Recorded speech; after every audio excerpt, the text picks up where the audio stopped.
What up? T-Bob here. And Jake as well. And look at you. You done stumbled upon little OTB Saints, where we bring you all the latest black and gold coverage. Who are the Saints going to draft? Who's going to be their quarterback? What does the salary cap look like? All that information and more. Hope you enjoy it. Like, subscribe. Saints have made a coaching hire. It is being reported that former Rams head coach, you know him from a number of stops, including right here in Baton Rouge, the Saints are adding Scott Linehan to Kellen Moore's offensive staff in New Orleans. Nick Underhill was actually the first one to report this news. Look, Linehan's an NFL veteran. He has a ton of head coaching experience with the Rams. He was an offensive coordinator with the Minnesota Vikings, the Dolphins, the Lions, and the Dallas Cowboys. He's a guy that's been around more than a few times. If you go look at Scott Linehan's resume, he's 61 years old. He's been just about everywhere. He started as a high school offensive coordinator in Oregon, position coach at Idaho, position coach at UNLV. Then he goes to Washington. Then he becomes an offensive coordinator at a few spots. Like I mentioned, head coach of the St. Louis Rams from 2006 to 2008.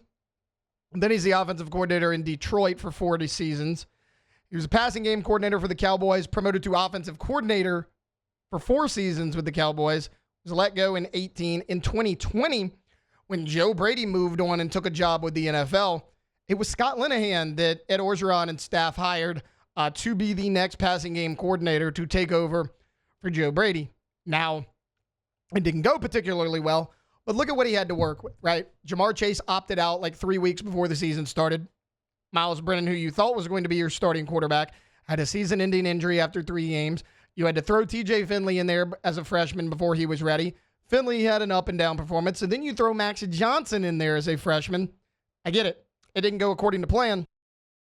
But Linehan has a ton of experience nonetheless, and those were, anytime you have to start 3 different quarterbacks in a season, something's not going quite right. So he's only at LSU for 1 year. He goes to Missouri for 3 years as an offensive analyst. This past season, he was an offensive analyst at the University of Montana. And then, of course, now a senior offensive analyst with the New Orleans Saints. Okay, so as I break down that resume, don't worry about what his win-loss record as a head coach was, or what he did in his previous stops, or, what kind of scheme he's comfortable running. This is Kellen Moore's offense. So the type of system and the offensive numbers that Scott Linehan has done in the past does not matter. Kellen Moore has already said he's going to be the primary play caller. What I love is the dedication to the quarterback position. Between Kellen Moore, Doug Nussmeier, and Scott Linehan, Saints QBs should be in good hands. All of those guys have been known as really good quarterback coaches for a number of years. And that's your head coach, your offensive coordinator, and your senior offensive analyst. All 3 of those guys could potentially be the quarterback's coach. They could be a hands-on approach with whoever they have. Now, is Derek Carr going to be completely reinvented in year 11 in the NFL? No. But I'll tell you what this does do. A guy like Spencer Rattler, who's just getting into the league, he finished his rookie year. He's got an entirely new staff, but he's got 3 different coaches at least that are all dedicated to the quarterback position. That can help with his development. I think that's big for a young guy like a Spencer Rattler. It would make sense to give Rattler a lot of run. All of those people who were saying, hey, cut Derek Carr, eat the $51 million cap hit this year and move on after that. Honestly, making a move like this kind of does make sense for that scenario. And it's a scenario I was against for a long time. Also, the Saints, over the weekend at the NFL Combine, this is again according to Nick Underhill, met with Miami quarterback Cam Ward and Colorado quarterback Shedeur Sanders. Sanders was actually spotted wearing New Orleans Saints gear at the NFL Combine. Now, it remains unclear the Saints' opinion of these 2 quarterbacks, what their plan is in the first round. The point is, they have Derek Carr on the roster. They have Spencer Rattler. Jake Hayner's still in that room. The Saints are turning over every leaf, and it looks like they're doing their due diligence. You hired an offensive-minded coach who's a former quarterback. You hired a guy who, as your offensive coordinator, who's been a quarterback's coach and played quarterback for a number of years as well, in Doug Nussmeier. And now you hire a guy, Scott Linehan, who's been an offensive coordinator, passing game coordinator, quarterback's coach. you are putting an emphasis on the importance of the quarterback position, and it's the first time you've really done that post-Sean Payton era.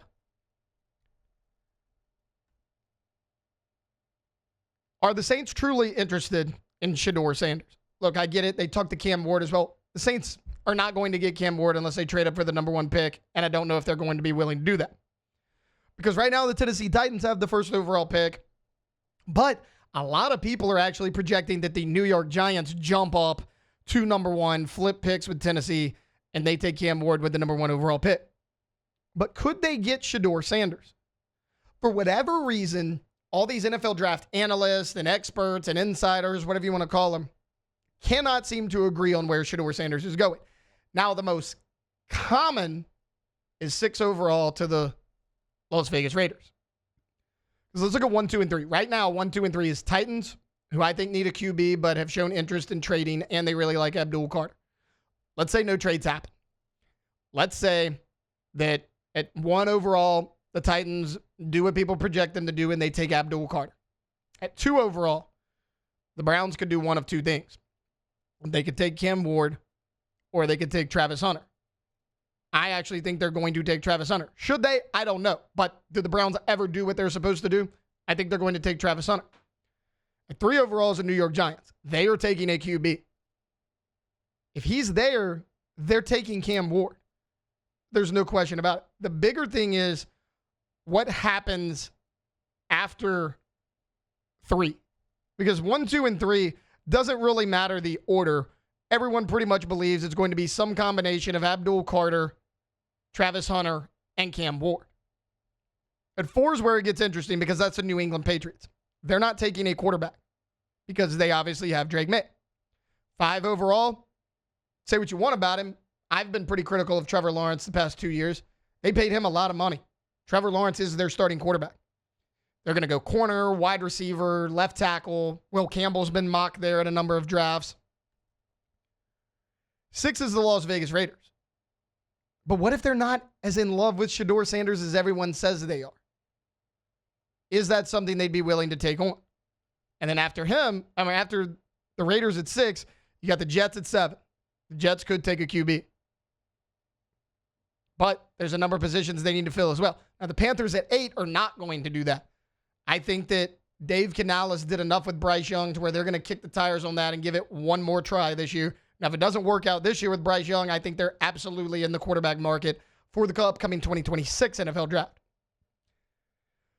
So if the Raiders balk on Shedeur Sanders at 6, there's a chance he could fall to 9 overall.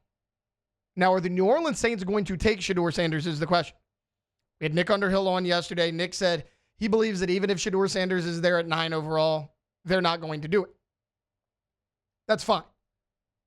Because you have a veteran quarterback in place. He's not great. He's not terrible, but you have a veteran quarterback in place. Also, I don't know how I feel about any of the quarterbacks projected in the first round. Whether it's Cam Ward, whether it's Shedeur Sanders, Jackson Dart's a late riser. Could you get a quarterback outside of the first round? If Jackson Dart's there when you're picking in the 40s. I mean, we've talked about Will Howard. Dylan Gabriel's a guy who's falling because of his combine performance, but he still was super productive in college. There's a number of guys out there that could be available to you in the later rounds. So whether you go QB round 1, whether you go QB in the later rounds, or you don't draft a quarterback at all and you try to develop Spencer Rattler, the point is, whether it's Derek Carr, whether it's somebody else, I like this offensive staff so far. I like what Kellen Moore is doing. He's showing that, hey, we all know that the quarterback is the most important position in the NFL. Let's cater to that position. Let me bring in Doug Nussmeier. Because if I'm not in the quarterback room as a head coach, Doug Nussmeier can go do it. He's been there, done that. He's been successful at multiple stops. We don't want Doug Nussmeier to be the quarterback's coach. He's got too much on his plate. Scott Linehan can do it. He's been there, done that. He's done it for a number of years. With all 3 of those guys putting their heads together, they are deciding, hey, we need a quarterback for the future. We have to develop one. We have to go get one, whether it's Rattler, whether it's somebody in this year's draft, next year's draft, whatever. They are putting an emphasis on the quarterback position based on the hires that they have made so far. And I love it because Sean Payton did that. Sean Payton, they called him the quarterback guru for a number of years, right?